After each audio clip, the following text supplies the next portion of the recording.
আজকে মূলত সফরের উদ্দেশ্য হচ্ছে যে আমাদের যে তিতাস নদী ব্রাহ্মণবাড়িয়ার ঐতিহ্য, এই তিতাস নদীটি কালের পরিক্রমায় হারিয়ে যেতে বসেছে।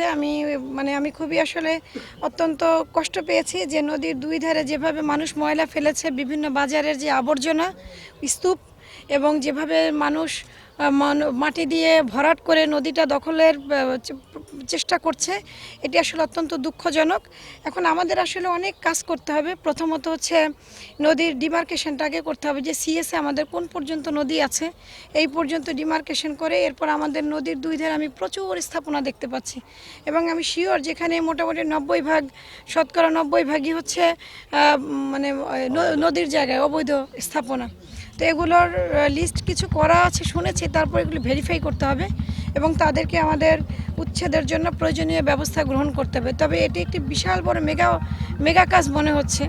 আমরা দেখেছি এর আগে বুড়িগঙ্গা নদী বিআইডব্লিউটি এর দ্বারাই বুড়িগঙ্গা নদী অবৈধ ও দখলদারদের হাত থেকে উচ্ছেদ করে মোটামুটি দুই পাশে ওয়াকিং ওয়ে করে নদীটা রক্ষার জন্য যে ব্যবস্থা নিয়েছিল, এই ব্রাহ্মণবাড়িয়ার তিতাস নদীটা ঠিক ওইভাবেই ওই আদলেই আমাদের প্রকল্প গ্রহণ করে আমাদের ব্যবস্থা নিতে হবে। আর নয়তো মানুষ দিনে দিনে দিনে দিনে এই নদী দখলের চেষ্টা তাদের চলতেই থাকবে। আমরা তারপর হচ্ছে বিভিন্ন জায়গায় ভরাট হয়ে গিয়েছে, ময়লা আবর্জনা দিয়ে ভরে গেছে। প্রথমত আমি আমাদের পৌরসভার যিনি প্রশাসক তাকে বলেছি যে প্রথমে আমাদের ময়লাগুলি অপসারণের ব্যবস্থা করতে হবে। এটি তার জন্য অত্যন্ত কঠিন কাজ, কিন্তু কঠিন কাজ হলেও আমাদেরকে করতে হবে আমাদের বেঁচে থাকার জন্য, আমাদের অস্তিত্বের প্রশ্ন। এই কাজগুলো আমাদের এখন করা একবারে সময়ের দাবি হয়ে গিয়েছে। হ্যাঁ, ঠিক আছে, এটা একটা সুন্দর প্রশ্ন করেছেন। আজকে থেকে এই কাজ শুরু করলাম। কবে করব বলতে, এটা তো একদিনে, যেমন আপনার এই বিল্ডিংটা তো একদিনে হয়নি, এই বিল্ডিংটা তো হতে অনেক সময় নিয়েছে। এখন আমরা আজকে থেকে শুরু করেই দেখা যাক আমরা কতদিনে পারি। আমাদের প্রচেষ্টা থাকবে, চেষ্টার কোনো কমতি থাকবে না।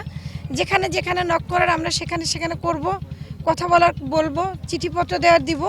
আমরা আজকে থেকেই মোটামুটি আমাদের এখানে আপনারা দেখতে পাচ্ছেন যে আমাদের পানি উন্নয়ন বোর্ডের এক্সেল মহোদয় আছেন, বিআইডব্লিউটি এর ওনরা আছেন, আমাদের পৌরসভার প্রশাসক উনি আছেন, আমাদের এডিশনাল এসপি মহোদয় আছেন, সবাই আমরা এখানে আছি। তো আমরা এখন থেকে ওনাদেরকে নিয়ে আসছি এজন্যই যে পুরো বাস্তব জিনিসটা দেখে তারা যেন ওইভাবে কাজ শুরু করে দেয়।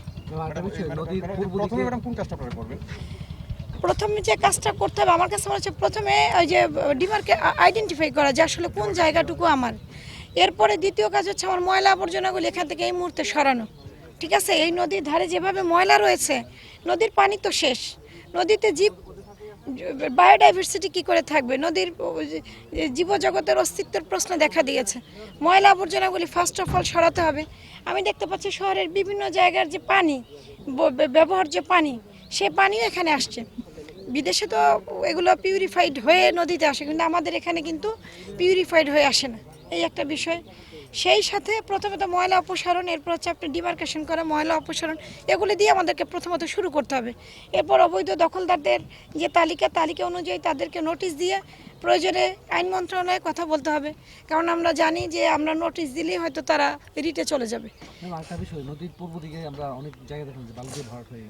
হ্যাঁ, এগুলো আমরা অতি সত্বর এটা আমি ব্যবস্থা নিব। আমি আজ এই মুহূর্তে কথা বলেছি, আমরা এই মোবাইল কোর্টের মাধ্যমে তাদেরকে প্রয়োজনে জরিমানা করে এই যে বালি দিয়ে যে ভরাট করে ফেলেছে, প্রয়োজনে এটা আমরা নিলাম দিয়ে এই বালুগুলো সরিয়ে আপাতত নদীর জায়গাটা আমরা ফাঁকা করে দিই।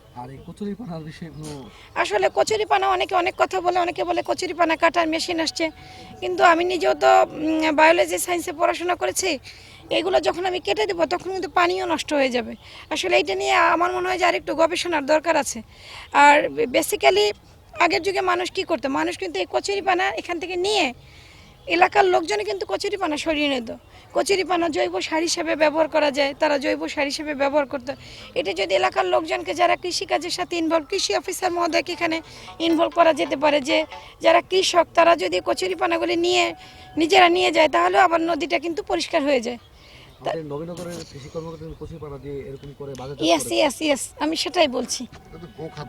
হ্যাঁ, এটা একটা গোখাদ্য, রাইট, একটা গোখাদ্য। গরুর এখন খাবার নাই, কচুরিপানা দিলেও তো গরুর খাবার হয়ে যায়।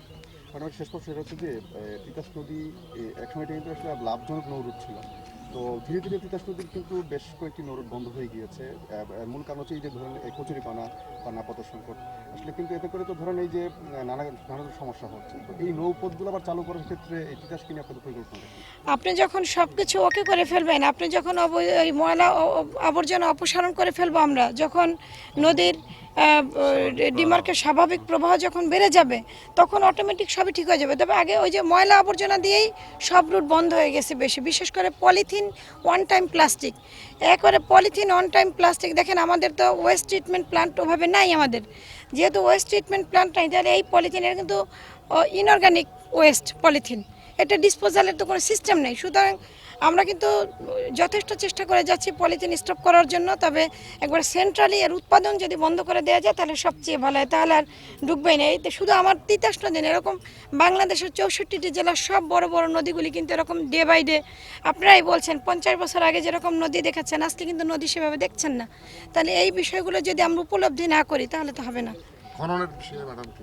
ওই যে আমরা বলেছি, আমাদের পানি উন্নয়ন বোর্ডের এক্সেন সাহেব এসছেন, উনি দেখবেন, উনি দেখে উনি কিভাবে কি করা যায়, আমরা একটা কমিটি গঠন করে দিয়েছি। পানি উন্নয়ন বোর্ডের এক্সেন মহোদয় আছেন, আমাদের বিআইডব্লিউটি আছে, আমাদের এডিসি রেভিনিউ মহোদয়কে আমি আহ্বায়ক করেছি।